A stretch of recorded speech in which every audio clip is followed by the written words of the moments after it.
What's up guys, it's Tommy here and welcome to a major update on Mo Salah's contract situation. But first I want to congratulate Arne Slot on a record-breaking year, because in 2024 Arne Slot has 41 wins, 9 draws and 1 loss in 51 games, which must be up there in the top 5 best managerial years ever recorded. I don't know the exact statistics. If any of you guys know that the best year that a manager had with the fewest losses in a calendar year, make sure to post it in the video's description, because I'm really curious. Because for Feyenoord, Slot went unbeaten in 2024, 18 wins, 6 draws, and what's even better is that for Liverpool, playing in the Champions League and the Premier League, the 2 best competitions in the world of football, 23 wins, 3 draws and 1 loss in 2024. Absolutely insane record by Arne Slot. But this video also concerns Mo Salah, and he said that we are far away from agreeing a new contract with Liverpool, which I think is an absolute disgrace from FSG and Liverpool's point of view. And Michael Edwards, Richard Hughes, you should hang your heads in shame, because this man Mo Salah is doing an absolutely record-breaking season, the best ever individual season in Premier League history since 1992, when the Premier League started. No player has achieved 30 goal contributions quicker than Mohamed Salah in just 18 games. He gets 17 goals and 13 assists, absolute record-breaking season, and yet Liverpool are still failed to agree a new contract with Mo Salah. What are your thoughts on this? Let me know in the comments below. I felt like giving you a good rant video today, because when I watched this interview, I mean, the last part was the most interesting at Optus Sport. Salah was asked about any updates around his contract situation. He said, we are far away from giving you Liverpool fans good news soon. He said, I don't want to put something in the media and people start saying stuff, but nothing really has moved on. We are far away from giving good news around the contract talks. For now, I'm focused on the team and hopefully we win the Premier League. And Salah is not overly concerned about the individual records. He, from minute one, from day one, he is the most motivated by, the target, which is to help Liverpool win the Premier League title. That's Mo Salah's goal, that's Mo Salah's aim. And he is playing like a man on a mission, like a man possessed, who is absolutely desperate to bring a glory to Liverpool. And what a way it would be if Salah leaves at the end of the season. What a way it would be to say goodbye to Liverpool by, winning the Premier League title, winning the Player of the Season award, Player of the Year award at, the Premier League, and potentially winning the Ballon d'Or, because so far Mo Salah is absolutely playing like he's playing as a Ballon d'Or winner. And of course, Salah just wanted to put a little bit more pressure on the owners, FSG, and the club, on maybe giving him the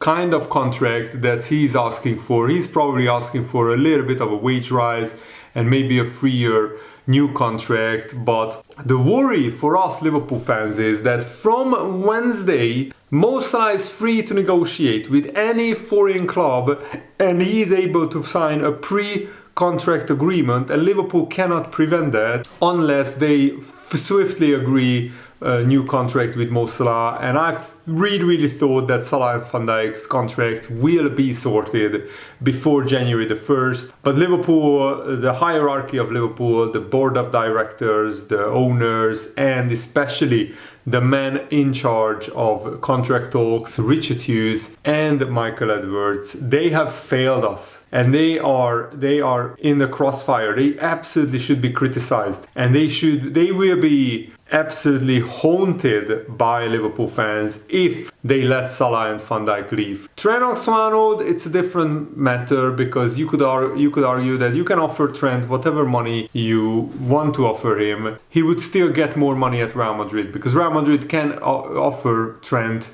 20 or 30 million pounds in an envelope, cash up front in a briefcase. And Liverpool can't do anything about it, because Liverpool let Trent Alexander-Arnold run his contract down.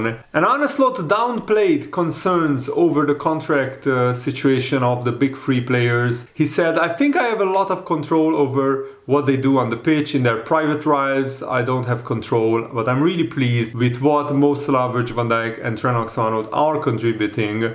Every Liverpool supporter, of course, want him to stay there, to stay. That is what Danny Murphy said about Mo Salah. These things take time, but I've got a positive feeling it will get done. And yes, I still have a positive feeling it will get done.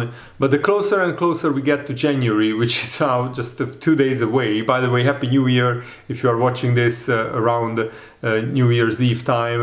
So I hope that you guys get all the success and all the goals and happiness that you want in 2025. And I'm aiming to provide even more and even better videos for you guys in 2025. So I'm really looking forward to the new year. And Mo Salah also has reached 30 goal involvements in the fewest matches in a Premier League season, 18 matches. For Luis Suarez, it took 19 matches in that crazy 2013-14 season. And to this day, I felt we will never see an individual season better than that, because Luis Suarez was an absolute man on a mission in the 2013-14 season, and it was only Liverpool's defense that let Liverpool down, and the reason why Liverpool didn't win the title in that season, because we let in like 50 goals, but they scored more than 100. And we already are on course to score around 100 goals. We scored 45 goals in 18 games. So if we score another 2 goals in the next one against Man United, hopefully we will get close to scoring 100 goals in the whole season if we keep this form up. And you can see Erling Haaland, Alan Shearer and Mo Salah in 21-22 is also on this list. Yeah, these are the only 2 players who have reached 30 goal involvements in less than 20 games in the Premier League's history, and it's a Liverpool thing, probably. And Mo Salah will also end the calendar year of 2024 with the most goal involvements of any player in Europe's Big 5 leagues in all competitions, with 52 goal contributions in 44 games, which is an absolutely insane statistic. Which means that in the calendar year of 2024, Mo Salah was the best player in Europe. With 29 goals and 23 assists, he has 52 goal contributions. Harry Kane has 50. Kylian Mbappe has 49, but Mbappe played 50 games. Jonathan David also has 47 goal contributions, which is pretty special. Vinicius Junior, Robert Lewandowski, Cole Palmer, Erling Haaland, Rafinha, Marmoush, Florian Wirtz. So these are probably some of the best players in the world right now. And Mo Salah is beating all of them in terms of goals and assists. And in terms of minutes per goal contribution, Mo Salah gets a goal or an assist every 64 minutes. Which is an absolutely crazy, mind-blowing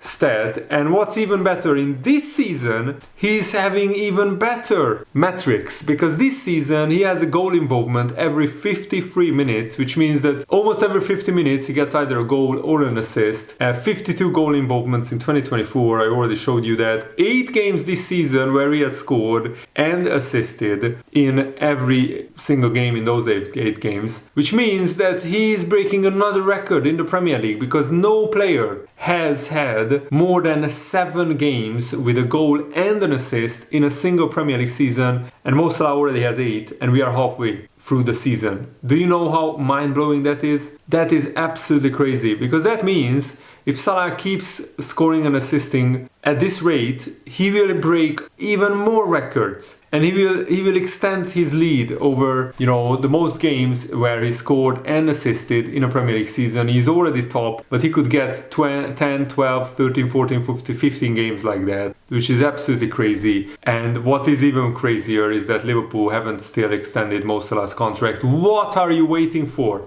Michael Edwards and Richard Hughes. Every week that passes, you are in a tougher negotiating position, because every week Salah can say, I want another 10,000 on top of my salary that we just discussed, because his value is going up and up and up and up. And yes, he's 32 years old, but he's in absolutely the peak of his powers. Salah is right now the best player in the world. I don't think there is anybody who can say otherwise. I don't think a lot of people will argue with that. On form, Salah is right now the best player in the world. if he continues like this and if he doesn't get injured, he will break so many records. I think he can even get more than 44 goals. His best goal scoring season was his first season at Liverpool when he was 25 years old, 24, something like that. Imagine if he gets more goals at 32 years old than when he was 24, 25, like 7 or 8 years ago. Absolutely crazy. The biggest worry for Liverpool fans is Joe Gomez's hamstring injury, because he could be out for 2-3 weeks or he could be out for 6 weeks. We don't know until the scan results are coming back, but Joe Gomez is definitely missing the Man United and Tottenham games probably, which are coming up in January.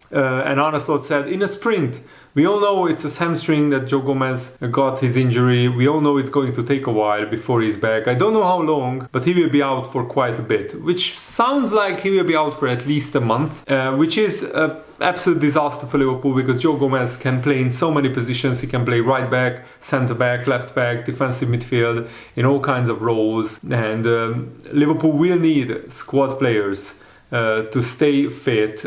Yeah, Joe Gomez was one of the best squad players around and he's now got injured. So Konate is still not back in full team training, but thankfully Liverpool have a full week until the Man United game, which is on next Sunday. So yeah, 7 days, 6 days until then, and hopefully Konate will start team training maybe today or tomorrow, and maybe he can start against Man United. But I think even Kwanzaa can do a job, because Man United are not like the most threatening team in attack at the moment, but still I would prefer a Konate-Van Dijk partnership against Man United. And after that, Liverpool have some really important games coming up, League Cup semi-finals against Tottenham, and we needed rotation there. So now, what is bad news for Gomez, it's maybe good news for Kwanzaa, because Kwanzaa is a young player and he will only get better if he plays a lot. So now he will play a lot of games in the second half of the season with Gomez out injured, and Konate and Van Dijk, surely some of them need a rest. I would even give Endo some minutes at centre back if Van Dijk needs a rest, because yeah, it's better to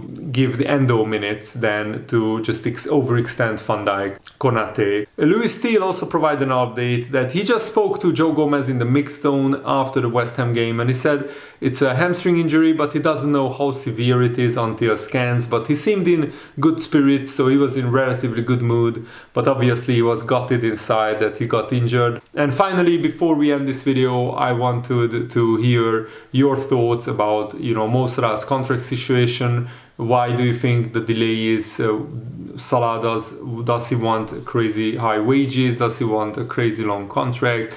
What are Liverpool waiting for? I think it's a big gamble by Liverpool not to extend the contracts of Van Dijk and Salah before January 1st, because now any club can officially put an offer on the table and say, here's this much money and this long contract and this kind of signing bonus. And Liverpool should have avoided this situation, in my opinion. Alisson also urged his teammates to create their own history. We achieved the Champions League together, and we won the first Premier League title in a long time, in 30 years. So we achieved great things before. But what makes me happy is this group of players. Right now, we have the quality to do something special. The most important thing is the commitment that is needed to win something is there. And Liverpool have rebuilt their midfield greatly under Jurgen Klopp. Credit to Jörg Schmatke for bringing in Gravenberch, Szoboszlai and McAllister and Endo in one transfer window. Liverpool rebuilt their whole midfield,